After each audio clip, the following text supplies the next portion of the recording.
വിദ്യാർത്ഥികൾക്കും വീണ്ടും ടാലന്റ് അക്കാഡമിയുടെ മറ്റൊരു ഡെയിലി കറണ്ട് അഫയർ സെഷനിലേക്ക് സ്വാഗതം. നമ്മൾ ഇന്ന് പഠിക്കാൻ പോകുന്നത് 2022 ജനുവരി 20 പ്രധാനപ്പെട്ട കറണ്ട് അഫയേഴ്സ് പോർഷൻസ് ആണ്. എല്ലാ ദിവസത്തെയും പോലെ തന്നെ നിങ്ങൾക്ക് ഇന്നും നമ്മൾ എടുക്കുന്ന എല്ലാ കറണ്ട് അഫയേഴ്സിൻ്റെയും ഡീറ്റെയിൽഡ് ആയിട്ടുള്ള നോട്ട് നമ്മുടെ ഈ ക്ലാസ്സിൻ്റെ അടിയിലെ ഡിസ്ക്രിപ്ഷൻ ബോക്സിൽ നിന്നോ ടാലന്റ് അക്കാഡമിയുടെ ടെലഗ്രാം ചാനലിലോ നിങ്ങൾക്ക് ഡൗൺലോഡ് ചെയ്തെടുക്കാവുന്നതാണ്. മാത്രമല്ല, നമ്മൾ മുന്നേ പറഞ്ഞതുപോലെ തന്നെ 5 മുതൽ 10ാം ക്ലാസ് വരെയുള്ള SCERT ടെക്സ്റ്റുകളെ ബേസ് ചെയ്തിട്ടുള്ള SCERT super challenge question hours talent അക്കാഡമിയുടെ ടെലഗ്രാം ചാനൽ എല്ലാ ദിവസവും രാവിലെ 10 മണി മുതൽ 11 മണി വരെ കണ്ടക്ട് ചെയ്യുന്നുണ്ട്.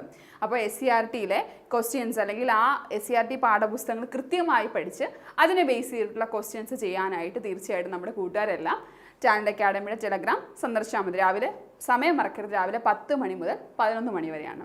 അപ്പോൾ നമുക്ക് എന്തൊക്കെയാണെന്ന് പഠിക്കാനുള്ളതെന്ന് നോക്കാം. നമ്മൾ ആദ്യം പഠിക്കാൻ പോകുന്നത് ഒരു ATM നിലവിൽ വന്നതിനെ കുറിച്ചാണ്. നമ്മൾ ഏതൊക്കെ തരത്തിലുള്ള ATM കേട്ടിട്ടുണ്ട്? നമ്മൾ കേട്ടിട്ടുണ്ട് സാധാരണയായി നമ്മൾ ക്യാഷ് എടുക്കുന്ന ATM കേട്ടിട്ടുണ്ട്, മിൽക്ക് ATMനെ കുറിച്ച് കേട്ടിട്ടുണ്ട്, ഗ്രെയിൻ ATMനെ കുറിച്ച് കേട്ടിട്ടുണ്ട് അല്ലേ? എന്നാൽ കേരളത്തിൽ ഇത് ആദ്യമായിട്ട് ഹെൽത്ത് ATM നിലയിൽ വരികയാണ്. എന്ത് നിലയിൽ വരികയാണ്? കേരളത്തിലെ ആദ്യ ഹെൽത്ത് ATM സ്ഥാപിതമായി. അപ്പോൾ അത് എവിടെയെന്നാണ് ചോദ്യം. നമ്മുടെ ഉത്തരം എന്താണ്? എറണാകുളമാണ്. അപ്പോൾ എറണാകുളത്താണ് കേരളത്തിലെ ആദ്യ ഹെൽത്ത് ATM സ്ഥാപിതമായത്. അപ്പോൾ കേരളത്തിലെ ആദ്യ ഹെൽത്ത് ATM സ്ഥാപിതമായത് എവിടെയാണ്?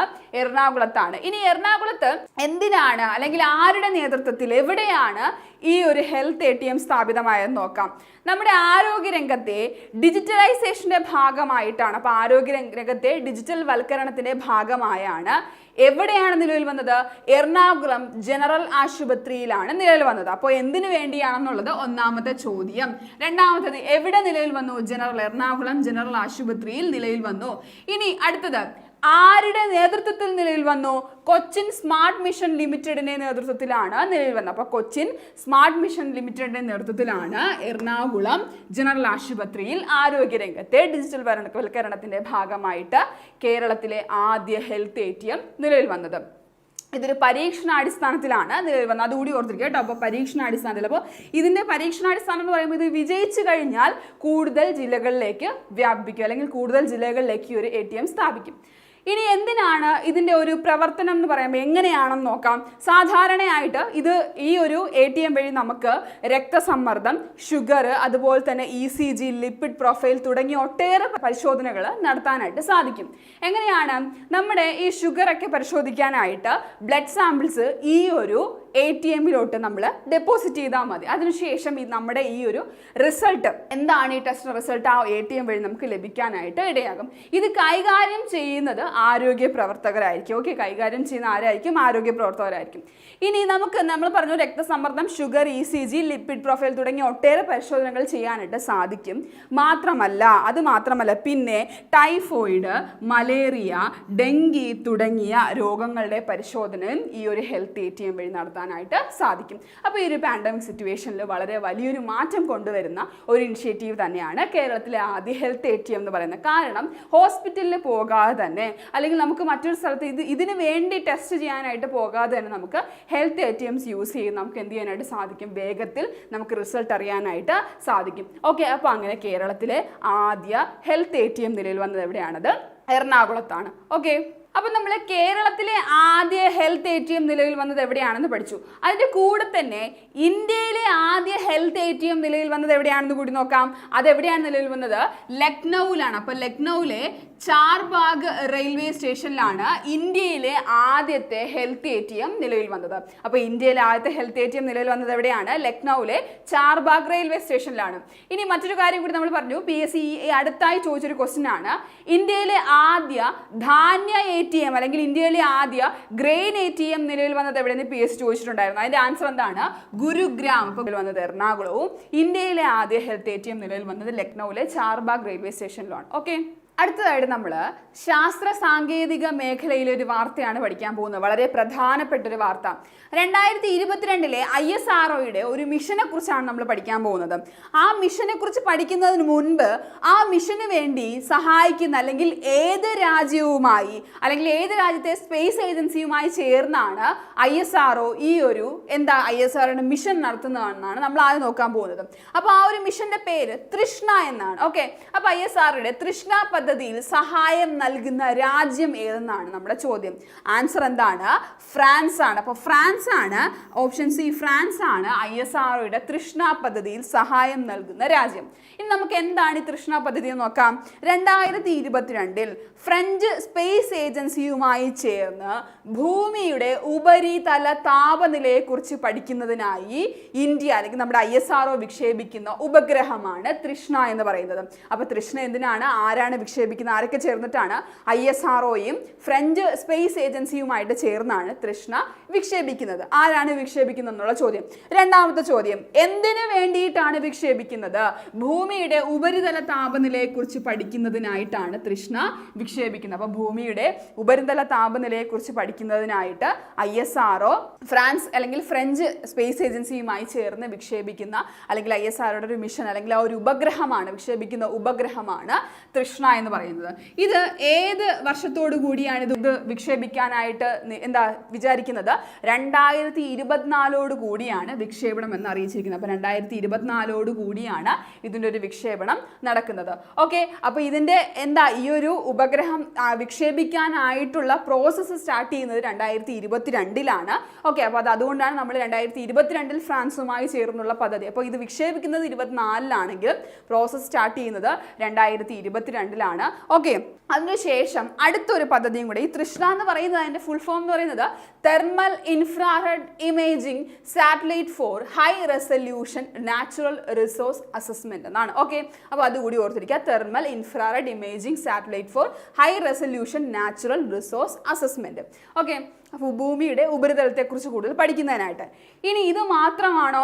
അടുത്തൊരു പ്രോഗ്രാമും കൂടിയുണ്ട് ISROയുടെ. അതെന്താണെന്ന് നോക്കാം. ഭൂമിയുടെ അന്തരീക്ഷത്തെയും ഏറ്റവും ഉയർന്ന അന്തരീക്ഷ പാളിയെയും കുറിച്ച് പഠിക്കുന്നതിനായുള്ള ഇരട്ട ഉപഗ്രഹ പദ്ധതി. അപ്പോൾ ആരുടെയാണിത്? ISROയുടെ തന്നെ ഇരട്ട ഉപഗ്രഹ പദ്ധതിയാണ് ദിശ എന്ന് പറയുന്നത്. അപ്പോൾ നമ്മൾ ആദ്യത്തെ ഒരെണ്ണം പഠിച്ചു, തൃഷ്ണയാണ്.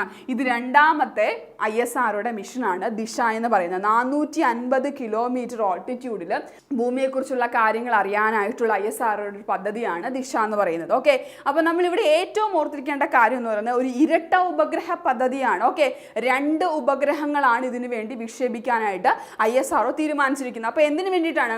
ഭൂമിയുടെ അന്തരീക്ഷത്തെയും ഏറ്റവും ഉയർന്ന പാളിയെയും ഓക്കെ ഏറ്റവും ഉയർന്ന ആ ഒരു സ്ഫിയറിനെയും കുറിച്ച് പഠിക്കാനായിട്ടാണ് ദിശ എന്ന് പറയുന്ന ഒരു മിഷൻ അല്ലെങ്കിൽ ദിശ എന്ന് പറയുന്ന ഉപഗ്രഹം ആര് വിക്ഷേപിക്കുന്നത്? നമ്മുടെ ISRO വിക്ഷേപിക്കുന്നത്. അപ്പോൾ നമ്മൾ ISROയുടെ 2 പ്രധാനപ്പെട്ട മിഷൻസ് ആണ് പഠിച്ചത്. ഒന്ന് തൃഷ്ണയും ഒന്ന് ദിശയും. ഇനി വേറൊരു മിഷൻ നോക്കുവാണെങ്കിൽ നിങ്ങൾക്ക് അറിയാം, ആഡ് ഓൺ ആണിത്. സൂര്യനെക്കുറിച്ച് പഠിക്കാനായിട്ടുള്ള നമ്മുടെ ISROയുടെ അല്ലെങ്കിൽ ഇന്ത്യ വിക്ഷേപിക്കുന്ന ഉപഗ്രഹമാണ് ആദിത്യ L1 എന്ന് പറയുന്നത്. ഓക്കെ, അതും കൂടി ഓർത്തിരിക്കുക, ആഡ് ഓൺ ആണ്. സൂര്യനെക്കുറിച്ച് ഇത് ഇപ്പോഴല്ല, മുൻപേ ഉള്ള മിഷനാണ് എങ്കിൽ ജസ്റ്റ് ഒന്ന് പറയുന്നുള്ളൂ. സൂര്യനെക്കുറിച്ച് പഠിക്കാനായി ഇന്ത്യ വിക്ഷേപിക്കുന്ന ഉപഗ്രഹമാണ് ആദിത്യ L1. അപ്പോൾ നമ്മൾ എന്താണ് പഠിച്ചത്? തൃഷ്ണ എന്നുള്ള ISROയുടെ പ്രോഗ്രാമാണ് സഹായം നൽകുന്നത്, അല്ലെങ്കിൽ ആരുമായി ചേർന്നിട്ടാണ്? ഫ്രഞ്ച് സ്പേസ് ഏജൻസിയുമായിട്ട് ചേർന്നിട്ടുള്ള ഭൂമിയുടെ ഉപരിതല താപനിലയെക്കുറിച്ച് പഠിക്കുന്നതിനിടെ എയറോണമിയെക്കുറിച്ച് ഭൂമിയുടെ അല്ലെങ്കിൽ നമ്മുടെ ആ ഒരു മുഴുവൻ താപനില, ഭൂമിയുടെ താപനില പഠിക്കുന്നതിനായിട്ടുള്ള ഒരു ഉപഗ്രഹമാണ് തൃഷ്ണ എന്ന് പറയുന്നത്. രണ്ടാമത് ദിശയാണ്. ദിശയും ഓർത്തിരിക്കുക, ഭൂമിയുടെ അന്തരീക്ഷത്തെയും ഏറ്റവും ഉയർന്ന അന്തരീക്ഷ പാളിയെയും കുറിച്ച് പഠിക്കുന്നതിനായിട്ടുള്ള ഇരട്ട ഉപഗ്രഹ പദ്ധതിയാണ് ദിശ എന്ന് പറയുന്നത്. രണ്ടും വളരെ പ്രധാനപ്പെട്ടതാണ്. ഓക്കെ, ഇനി ISROയെ കുറിച്ച് പഠിക്കുമ്പോൾ നമ്മൾ റീസെൻ്റ് ആയിട്ട് ആഡ് ചെയ്തൊരു കറണ്ട് അഫയേഴ്സും കൂടെ നമ്മൾ പഠിക്കണം. നമ്മൾ പഠിച്ചിട്ടുണ്ടായിരുന്നു കഴിഞ്ഞ ക്ലാസ്സിലൊക്കെ ISROയുടെ നിലവിലെ ചെയർമാൻ അല്ലെങ്കിൽ ഈ അടുത്തിടെ ആയിട്ട് നിയമിതനായ ISROയുടെ ചെയർമാൻ ആരാണ്? അത് S സോമനാഥാണ് കേട്ടോ. അതും കൂടെ പഠിച്ചിരിക്കുക, S സോമനാഥാണ്. അപ്പോൾ S സോമനാഥാണ് നിലവിൽ ISROയുടെ ചെയർമാൻ. ഇനി ISRO സ്ഥാപിതമായത് എന്താണ്? അത് 1969 കേട്ടോ. അപ്പോൾ 1969 ISRO സ്ഥാപിതമായത്. അടുത്തതായിട്ട് വീണ്ടും നമ്മൾ സയൻസ് ഫീൽഡിലുള്ള ഒരു കാര്യം തന്നെയാണ് പഠിക്കാൻ പോകുന്നത്. നമുക്ക് അറിയാം, പ്രമേഹ രോഗികളായിട്ടുള്ള ഹൃദ്രോഗികളിൽ ഈ ഹൃദ്രോഗ സാധ്യത കൂട്ടുന്ന ഒരു പ്രോട്ടീനുണ്ട്. അപ്പോൾ ആ പ്രോട്ടീൻ്റെ എന്തൊക്കെയാണ് ഈ ഒരു പ്രമേഹ രോഗികൾ ആ പ്രോട്ടീൻ്റെ സാന്നിധ്യം കൂടുമ്പോഴുണ്ടാകുന്ന രോഗങ്ങളെന്നും അതിൻ്റെ സ്വാധീനം എത്രത്തോളം എന്ന് കണ്ടെത്തിയിരിക്കുകയാണ് നമ്മുടെ Rajiv Gandhi centre for biotechnology. അങ്ങനെ അവർ കണ്ടെത്തിയ ആ പ്രോട്ടീൻ്റെ പേരെന്താണ്? അത് നമ്മുടെ ഈ ഓപ്ഷനിലുണ്ട്. ഓപ്ഷൻ സി ആണ് സൈക്ലോഫിലിനിൻ എ. അപ്പോൾ സൈക്ലോഫിലിനിൻ എ ആണ് പ്രമേഹ ബാധിതരിൽ ഹൃദ്രോഗത്തിനുള്ള സാധ്യത വർദ്ധിപ്പിക്കുന്നുവെന്ന് 2022 ജനുവരിയിൽ ആര് കണ്ടെത്തിയത്? രാജീവ് ഗാന്ധി സെന്റർ ഫോർ ബയോടെക്നോളജിയിലെ ഗവേഷകർ കണ്ടെത്തിയ പ്രോട്ടീനാണ്. ഇനി ഈ പ്രോട്ടീൻ്റെ സവിശേഷത എന്ന് പറയുന്നത് ഇത് എല്ലാ മനുഷ്യരിലും ഉണ്ട്. ഈ പ്രോട്ടീൻ്റെ സാന്നിധ്യം എല്ലാ മനുഷ്യരുടെ ശരീരത്തിലുമുണ്ട്. എന്നാൽ ഇത് പ്രമേഹ രോഗികളിൽ ഈ ഒരു പ്രോട്ടീൻ്റെ സാന്നിധ്യം അല്ലെങ്കിൽ എണ്ണം കൂടുതലാണ്. ഓക്കെ, പ്രമേഹ രോഗികൾ എന്താണ്, ഇതിൻ്റെ സാന്നിധ്യം കൂടുതലാണ്. അതുകൊണ്ട് തന്നെ ഈ ഒരു പ്രോട്ടീൻ്റെ അളവ് കൂടുന്നത് കൊണ്ട് തന്നെ അവർക്ക് കൂടുതലായിട്ടും ഹൃദ്രോഗം, മറ്റ് അലർജികൾ, അതുപോലെ തന്നെ അൾഷിമേഴ്സ്, മറ്റ് നാഡീരോഗങ്ങൾ എന്നിവ ഉണ്ടാകാനുള്ള ചാൻസും കൂടുതലാണ്. അപ്പോൾ എന്ത് ചെയ്യാം? ഈ ഒരു രോഗങ്ങൾ അല്ലെങ്കിൽ ഹൃദ്രോഗ സാധ്യത കൂട്ടുന്ന ഈ ഒരു പ്രോട്ടീൻ്റെ അളവ് പ്രമേഹ രോഗികൾ കുറയ്ക്കണം. അപ്പോൾ ഈ ഒരു പ്രോട്ടീൻ്റെ അളവ് ചികിത്സയിലൂടെയോ അല്ലെങ്കിൽ മറ്റ് എന്തെങ്കിലും വഴികളിലൂടെയോ ഒരു പ്രോട്ടീൻ്റെ അളവ് കുറച്ച് കഴിയുമ്പോൾ പ്രമേഹ രോഗികൾ എന്തിനുള്ള സാധ്യത നമുക്ക് കുറയ്ക്കാനായിട്ട് സാധിക്കും? ഹൃദ്രോഗത്തിനുള്ള സാധ്യത നമുക്ക് കുറയ്ക്കാനായിട്ട് സാധിക്കും. അങ്ങനെ വളരെ വലിയൊരു കണ്ടുപിടുത്തമാണ് Rajiv Gandhi centre for biotechnology നടത്തിയിരിക്കുന്നത്. ഓക്കെ, ഇമ്മ്യൂണോഫിലിൻ കുടുംബത്തിൽപ്പെട്ട പ്രോട്ടീൻ. അപ്പോൾ ഈ ഒരു പ്രോട്ടീൻ ഏത് ഒരു വർഗത്തിൽപ്പെട്ടതാണ്? ഇമ്മ്യൂണോഫിലിൻ കുടുംബത്തിൽപ്പെട്ടതാണ്. ഓക്കെ, ജൈവധർമ്മങ്ങൾക്ക് പുറമെ നമുക്കറിയാം ഒരു പ്രോട്ടീൻ ആയിരുന്നാലും നമ്മുടെ ശരീരത്തിലുള്ളതിന് ഓരോന്നിനും ഓരോ ജൈവധർമ്മങ്ങളുണ്ട് അല്ലേ? ഈ ഒരു ജൈവധർമ്മങ്ങൾക്ക് പുറമെ ഈ പ്രോട്ടീൻ ഒട്ടേറെ അസുഖങ്ങൾക്കും കാരണമാകുന്നുണ്ട്. ആരിൽ? പ്രമേഹ രോഗികൾ. മാത്രമല്ല ഈ പ്രോട്ടീൻ്റെ പ്രവർത്തനം നിയന്ത്രിച്ചാൽ ഹൃദ്രോഗ സാധ്യത കുറയ്ക്കാനാകും. ആരിൽ ഹൃദ്രോഗ സാധ്യത? അതായത് പ്രമേഹ രോഗികൾ. നമ്മൾ നേരത്തെ പറഞ്ഞതുപോലെ പ്രമേഹ രോഗികളിലാണ് ഈ ഒരു പ്രോട്ടീൻ കൂടുതലായിരിക്കുന്നത്. എല്ലാവരുടെ ശരീരത്തിലും ഉണ്ടെങ്കിലും അവരുടെ ശരീരത്തിലാണ് ഈ ഒരു പ്രോട്ടീൻ കൂടുതലുള്ളത്. അപ്പോൾ എന്ത് ചെയ്യണം? എന്തെങ്കിലും അല്ലെങ്കിൽ ചികിത്സയിലൂടെയോ മറ്റ് ആഹാര രീതികളിലൂടെയോ ഈ ഒരു പ്രോട്ടീൻ്റെ അളവ് കുറച്ചാൽ ഭാവിയിൽ അവർക്ക് എന്ത് വരില്ല? ഹൃദ്രോഗം വരില്ല എന്നല്ല, വേറൊരു കാര്യം, നമുക്ക് ഈ പ്രോട്ടീൻ നശിപ്പിക്കാനായിട്ട് സാധിക്കില്ല. നമ്മുടെ ശരീരത്തിൽ നിന്ന് ഈ ഒരു പ്രോട്ടീൻ പൂർണ്ണമായിട്ട്, അത് പ്രമേഹ രോഗികളുടെ ശരീരത്തിൽ നിന്നായിക്കോട്ടെ ആരുടെ ശരീരത്തിൽ നിന്നായിരുന്നാലും പ്രോട്ടീൻ കംപ്ലീറ്റ് ആയിട്ട് നമുക്ക് വൈപ്പ് ഔട്ട് ചെയ്യാൻ സാധിക്കില്ല. ഇതിൻ്റെ അളവ് കുറച്ചുകൊണ്ട് മാത്രമേ നമുക്ക് ചികിത്സ നടത്താനായിട്ട് സാധിക്കുകയുള്ളൂ. ഓക്കെ, അപ്പോൾ നമ്മൾ പറഞ്ഞ പ്രധാന കാര്യം എന്ന് പറയുന്നത് ഈ പ്രോട്ടീൻ്റെ പേര് സൈക്ലോഫിലിൻ എ. അപ്പോൾ എന്താണ് സൈക്ലോഫിലിൻ എ എന്ന് പറയുന്നത്? പ്രമേഹ ബാധിതരിൽ ഹൃദ്രോഗത്തിനുള്ള സാധ്യത വർദ്ധിപ്പിക്കുന്നുവെന്ന് 2022 ജനുവരിയിൽ രാജീവ് ഗാന്ധി സെന്റർ ഫോർ ബയോടെക്നോളജിയിലെ ഗവേഷകർ കണ്ടെത്തിയ പ്രോട്ടീനാണ്. നമുക്ക് അടുത്ത ടോപ്പിക് എന്താണെന്ന് നോക്കാം. ഇന്ത്യയിലെ ആദ്യ പാരാ ബാഡ്മിന്റൺ അക്കാദമി. അപ്പോൾ ഇന്ത്യയിലെ ആദ്യത്തെ പാരാ ബാഡ്മിന്റൺ അക്കാഡമി നിലവിൽ വന്നത് എവിടെ എന്നാണ് നമ്മുടെ ചോദ്യം. അപ്പോൾ ഇന്ത്യയിലെ ആദ്യ പാരാ ബാഡ്മിന്റൺ അക്കാഡമി നിലവിൽ വന്നത് മുംബൈയിലാണോ, ചെന്നൈയിലാണോ, കൊച്ചിയിലാണോ, ലക്നൌവിലാണോ എന്നാണ് ചോദ്യം. നമ്മുടെ ആൻസർ എന്താണ്? Option D, Lucknow. അപ്പോൾ ലക്നൌവിലാണ് ഇന്ത്യയിലെ ആദ്യ പാരാ ബാഡ്മിന്റൺ അക്കാഡമി നിലവിൽ വരുന്നത്. ഇനി നമുക്ക് ഈ അക്കാഡമി എന്തിനാണ്, ആരുടെ നേതൃത്വത്തിലാണ്, എവിടെയാണ് നിലവിൽ വന്നത് നമ്മൾ പറഞ്ഞു അല്ലെ? ലക്നൌവിലാണ് നിലവിൽ വന്നത്. Ages federal life insurance. അപ്പോൾ ഒരു പാർട്ടി എന്ന് പറയുന്നത് ഏജസ് ഫെഡറൽ ലൈഫ് ഇൻഷുറൻസ് ആരുമായി ചേർന്നാണ്? ഖന്ന. ഈ ഗൗരവ് ഖന്ന എന്ന് പറയുന്നത്, അദ്ദേഹം എന്ന് പറയുന്നത് ദ്രോണാചാര്യ അവാർഡ് ജേതാവും ഇന്ത്യൻ പാരാ ബാഡ്മിന്റൺ ടീമിന്റെ ദേശീയ പരിശീലകനുമാണ്. അപ്പോൾ ദ്രോണാചാര്യ അവാർഡ് ജേതാവും ഇന്ത്യൻ പാരാ ബാഡ്മിന്റൺ ടീമിന്റെ ദേശീയ പരിശീലകനുമായ ഗൗരവ് ഖന്നയുമായി ചേർന്നാണ് ആര് സഹകരിച്ച്? ഏജസ് ഫെഡറൽ ലൈഫ് ഇൻഷുറൻസ് സഹകരിച്ചാണ് ലക്നൌവിൽ പാരാ ബാഡ്മിന്റൺ അക്കാദമി ആരംഭിച്ചത്.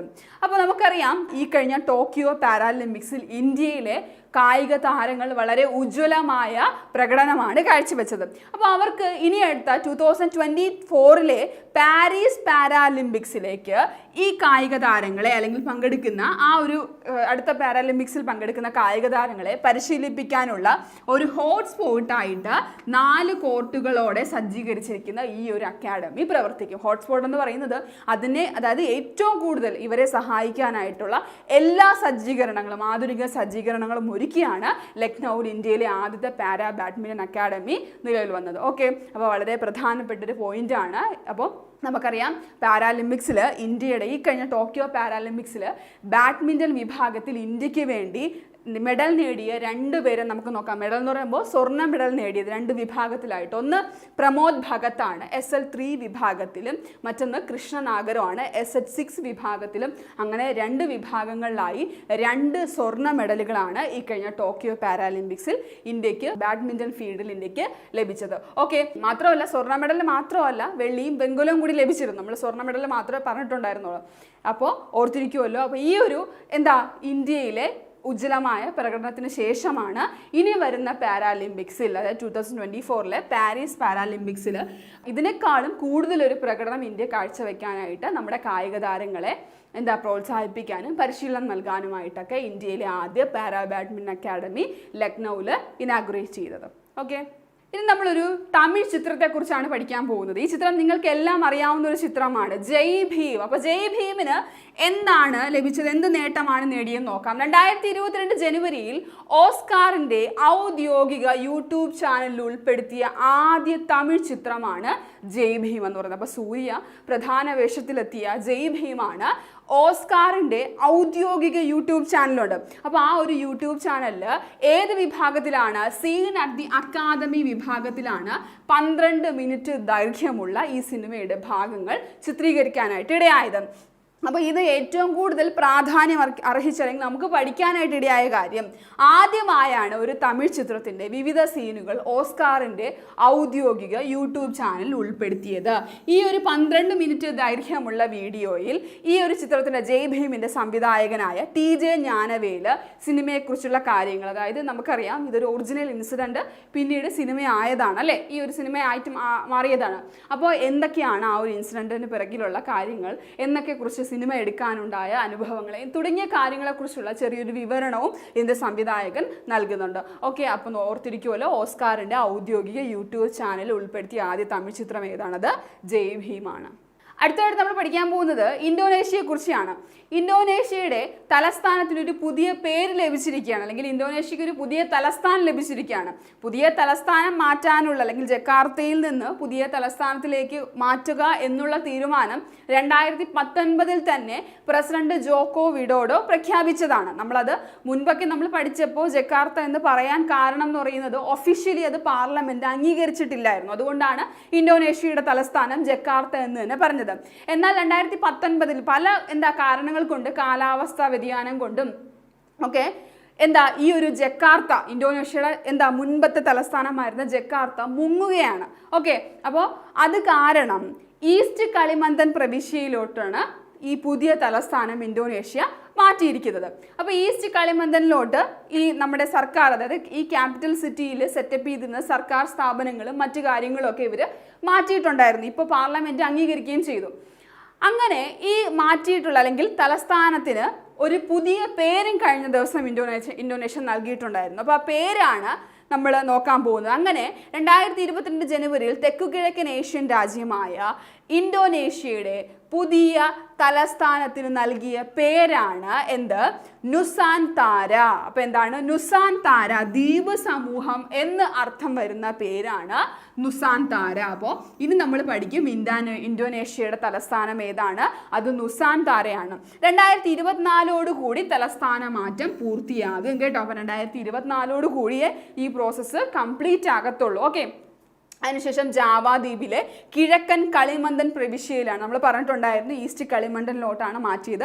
അപ്പോൾ അത് ജാവ ദ്വീപിലാണ് ഈ ഒരു ഈസ്റ്റ് കളിമണ്ടൻ സ്ഥിതി ചെയ്യുന്നത്. ഓക്കെ, അപ്പോൾ ജാവ ദ്വീപിലെ കിഴക്കൻ കളിമന്തൻ പ്രവിശ്യയിലാണ് തലസ്ഥാനം സ്ഥാപിക്കുന്നത്. കാലാവസ്ഥാ വ്യതിയാനം, ജനപ്പെരുപ്പം, ഗതാഗത കുരുക്ക് തുടങ്ങിയ കാരണങ്ങൾ മൂലമാണ് 2019 തലസ്ഥാനം മാറ്റുക എന്ന തീരുമാനത്തിലേക്ക് പ്രസിഡന്റ് ജോക്കോ വിഡോഡോ എത്തിച്ചേർന്നത്. നമ്മൾ നേരത്തെ പറഞ്ഞിട്ടുണ്ടായിരുന്നു, കോവിഡ് പ്രതിസന്ധിയെ കാരണം ഈ ഒരു ഡിസിഷൻ നീങ്ങി പോവുമായിരുന്നു. മാറ്റാൻ, ഈ ഒരു ക്യാപിറ്റൽ സിറ്റി മാറ്റുക എന്നുള്ള ഈ ഒരു തീരുമാനം നീങ്ങി പോവായിരുന്നു. ആ ഒരു തീരുമാനത്തിനാണ് 2022 ജനുവരിയിൽ പാർലമെന്റിന്റെ അംഗീകാരം ലഭിച്ചത്. ഓക്കെ, അപ്പോൾ പാർലമെന്റ് അംഗീകാരം കൂടി ലഭിച്ചു കഴിഞ്ഞ് പുതിയ പേരായി കഴിഞ്ഞു.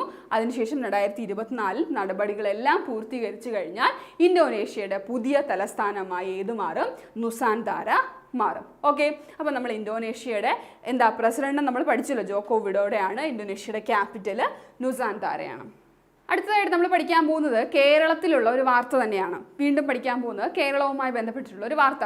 നമുക്കറിയാം 13 ജില്ലാ സഹകരണ ബാങ്കുകളെ ലയിപ്പിച്ചുകൊണ്ട് കേരള ബാങ്ക് നിലവിൽ വന്നത് 2019 നവംബർ 29 തീയതിയാണ്. അതിൽ മലപ്പുറം സഹകരണ ബാങ്ക് ഒഴികെ ബാക്കിയുള്ള 13 ജില്ലാ സഹകരണ ബാങ്കുകൾ കൂടി ലയിപ്പിച്ചിട്ടാണ് കേരള ബാങ്ക് എന്നുള്ളൊരു ബ്രാൻഡ് നെയിമിന് കീഴിൽ നിലവിൽ വന്നത്. ഇപ്പോൾ കഴിഞ്ഞ ദിവസം നമ്മുടെ സംസ്ഥാന സർക്കാർ രൂപീകരിച്ച ഒരു സമിതി ഒരു റിപ്പോർട്ട്, അവരുടെ റിപ്പോർട്ട് സമർപ്പിച്ചു. ആ റിപ്പോർട്ടിൽ ഒരു കാര്യം പറഞ്ഞിട്ടുണ്ടായിരുന്നു. എന്ത് പറഞ്ഞിട്ടുണ്ടായിരുന്നു? കേരള ബാങ്കിലേക്ക് ഒരു ബാങ്കിനെ കൂടി ലയിപ്പിക്കാനായിട്ട് അവർ ആവശ്യം ഉന്നയിച്ചിട്ടുണ്ടായിരുന്നു. അപ്പോൾ അത് ഏത് ബാങ്കാണെന്നാണ് നമ്മുടെ ചോദ്യം. അപ്പോൾ 2022 ജനുവരിയിൽ കേരള ബാങ്കിലേക്ക് ലയിപ്പിക്കാനായി സംസ്ഥാന സർക്കാർ സമിതി ശുപാർശ ചെയ്ത ബാങ്കാണ് ഓപ്ഷൻ എ, കാർഷിക വികസന ബാങ്ക്.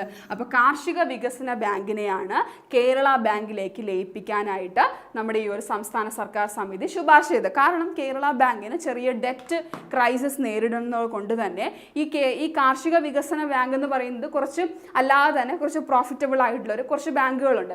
അപ്പോൾ ഈ ബാങ്കുകൾ കൂടി കേരള ബാങ്കിൻ്റെ കൂടെ ലയിപ്പിച്ച് കഴിയുമ്പോൾ കേരള ബാങ്കിൻ്റെ പ്രവർത്തനം എന്ത് ചെയ്യാൻ നല്ല രീതിയിൽ നടത്താനായിട്ട് സാധിക്കുമെന്ന് കൂടിയാണ് നമ്മുടെ ഈ സമിതി ശുപാർശ ചെയ്തിരിക്കുന്നത്. ഈ സമിതിയുടെ തലവൻ ആരായിരുന്നു?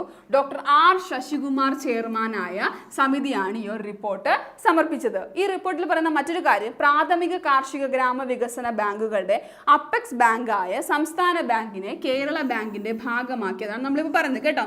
അപ്പോൾ ഈ ഒരു കാർഷിക ഗ്രാമ വികസന ബാങ്കുകളുടെ അപ്പെക്സ് ബാങ്കിനെ കേരള ബാങ്കുമായിട്ട് ലയിപ്പിക്കണമെന്നും കൂടി പറഞ്ഞിട്ടുണ്ട്. ഇനി നമ്മൾ നേരത്തെ പറഞ്ഞ കാര്യമാണ്, മലപ്പുറം ജില്ലാ സഹകരണ ബാങ്ക് ഒഴികെയുള്ള 13 സഹകരണ ബാങ്കുകളെ ലയിപ്പിച്ച് കേരള ബാങ്ക് നിലവിൽ വന്നത് 2019 നവംബർ 29 വളരെ പ്രധാനപ്പെട്ട പോയിന്റാണ്.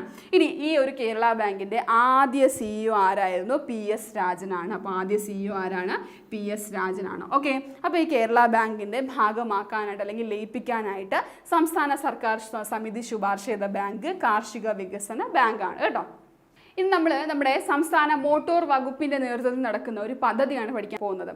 ഈ പദ്ധതി പ്രകാരം കള്ള ടാക്സികളുമായി പുറത്തിറങ്ങുന്നവരെ അല്ലെങ്കിൽ അനധികൃതമായി ടാക്സി സർവീസ് നടത്തുന്നവരെ എന്ത് ചെയ്യാനായിട്ടാണ്? പിടികൂടാനായിട്ടാണ് ഈ ഒരു പദ്ധതി നടപ്പിലാക്കുന്നത്. ആരുടെ നേതൃത്വത്തിൽ? നമ്മുടെ സംസ്ഥാന മോട്ടോർ വാഹന വകുപ്പാണ് ഈ ഒരു പദ്ധതി ആരംഭിക്കുന്നത്. പദ്ധതിയുടെ പേരാണ് operation hello taxi. Option D, operation hello taxi എന്നാണ് ഈ ഒരു പദ്ധതിയുടെ പേര്. ഇനി അനധികൃതമായി ടാക്സി സർവീസ് നടത്തുന്നവരെയും മാത്രമല്ല വാടകയ്ക്ക് വിളിച്ചിട്ട് പോകാത്ത ടാക്സികൾക്കെതിരെയും ഈ ഓപ്പറേഷൻ ഹലോ ടാക്സി വഴി നടപടികൾ എടുക്കുമെന്നാണ് അറിയിച്ചിട്ടുള്ളത്. ഓക്കെ, അപ്പോൾ ഈ ഓപ്പറേഷൻ ഹലോ ടാക്സി ആരുടെ നേതൃത്വത്തിലാണ്? മോട്ടോർ വാഹന വകുപ്പാണ് ആരംഭിക്കുന്നത്. എന്തിനു വേണ്ടിയിട്ടാണ്? അനധികൃതമായി ടാക്സി സർവീസ് നടത്തുന്നവർക്കെതിരെയും വാടകയ്ക്ക് വിളിച്ചിട്ട് പോകാത്ത ടാക്സികൾക്കെതിരെയും നടപടിയെടുക്കാനാണ് ഓപ്പറേഷൻ ഹലോ ടാക്സി പദ്ധതി ആരംഭിക്കുന്നത്.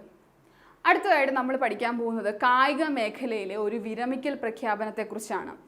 അപ്പോൾ കഴിഞ്ഞ ദിവസം 2022 ജനുവരിയിൽ നമ്മുടെ ഇന്ത്യയുടെ ടെന്നീസ് താരം വിരമിക്കൽ പ്രഖ്യാപിച്ചിട്ടുണ്ടായിരുന്നു. അപ്പോൾ നിങ്ങൾക്ക് ഇവിടെ ഫോട്ടോ കാണുമ്പോൾ തന്നെ മനസ്സിലായി അല്ലേ? അപ്പോൾ 2022 ജനുവരിയിൽ ടെന്നീസിൽ നിന്നും വിരമിക്കൽ പ്രഖ്യാപിച്ച ഇന്ത്യൻ താരം ആരാണെന്നുള്ള ചോദ്യത്തിന് ഉത്തരം എന്താണ്? സാനിയ മിർസയാണ്. അപ്പോൾ ഇന്ത്യയിലെ one of the best professional tennis player അല്ലെങ്കിൽ ഏറ്റവും സക്സസ്ഫുൾ ആയിട്ടുള്ള വിമൺ ടെന്നീസ് പ്ലെയർ ആയിരിക്കുന്ന സാനിയ മിർസയാണ് ഈ വർഷം അവസാനത്തോടു കൂടി ഈ ഒരു ടെന്നീസ് ഫീൽഡിൽ നിന്ന് വിരമിക്കുന്നതായിട്ട് പ്രഖ്യാപിച്ചത്. അപ്പോൾ 2007 വനിതാ സിംഗിൾസിൽ ലോക 27ാം നമ്പർ താരമായിരുന്നു സാനിയ മിർസ. അപ്പോൾ എന്താണ് 27ാം നമ്പർ താരമായപ്പോൾ നേടിയ നേട്ടം എന്ന് പറയുന്നത്? ഒരു ഇന്ത്യൻ വനിതാ താരത്തിൻ്റെ ഉയർന്ന റാങ്കിങ് ആയിരുന്നു കേട്ടോ. അപ്പോൾ ഒരു ഇന്ത്യൻ വനിതാ താരത്തിൻ്റെ ഏറ്റവും ഉയർന്ന റാങ്കിങ് ആയ ലോക റാങ്കിങ്ങിൽ 27ാം നമ്പർ താരമായി മാറിയ ആളാണ് സാനിയ മിർസ. 2007 ഇനി 2013 സാനിയ മിർസ സിംഗിൾസിൽ നിന്നും, അപ്പോൾ ടെന്നീസിലെ വനിതാ സിംഗിൾസിൽ നിന്നും വിരമിച്ച ശേഷം ഡബിൾസിൽ സാനിയ മിർസ മത്സരിച്ചുകൊണ്ടിരുന്നത്. അതിനുശേഷം ഈ ഡബിൾസിൽ മത്സരിക്കാൻ തുടങ്ങിയതിനു ശേഷവും സാനിയ മിർസ വളരെ വലിയൊരു നേട്ടം തന്നെ നേടി. എന്താണ്? ലോക 1ാം നമ്പർ താരവുമായി സാനിയ മിർസ മാറി. ഓക്കെ, അപ്പോൾ ലോക 1ാം നമ്പർ താരവുമായിട്ട് മാറി. മാത്രമല്ല ഈ ഒരു വേൾഡ് ടെന്നീസ് ഫെഡറേഷൻ്റെ ഏതെങ്കിലും ഒരു കിരീടം നേടുന്ന ഇന്ത്യൻ താരം അല്ലെങ്കിൽ ഇന്ത്യൻ വനിതാ താരം കൂടിയാണ് സാനിയ മിർസ എന്ന് പറയുന്നത്. ഇനി സാനിയ മിർസ ഈ ഒരു വനിതാ ഡബിൾസ് കിരീടങ്ങൾ ഏതൊക്കെയാണ്? 3 ഗ്രാൻഡ് സ്ലാം കിരീടങ്ങളാണ് സാനിയ മിർസ വനിതാ ഡബിൾസിൽ നേടിയിട്ടുള്ളത്. 3 ഗ്രാൻഡ് സ്ലാമുകൾ. 2016 ഓസ്ട്രേലിയൻ ഓപ്പൺ, 2015 വിംബിൾഡൺ, 2015 തന്നെ US ഓപ്പൺ എന്നീ 3 ഗ്രാൻഡ് സ്ലാം കിരീടങ്ങളാണ് വനിതാ ഡബിൾസിനായി നേടിയത് സാനിയ മിർസ നേടിയത്.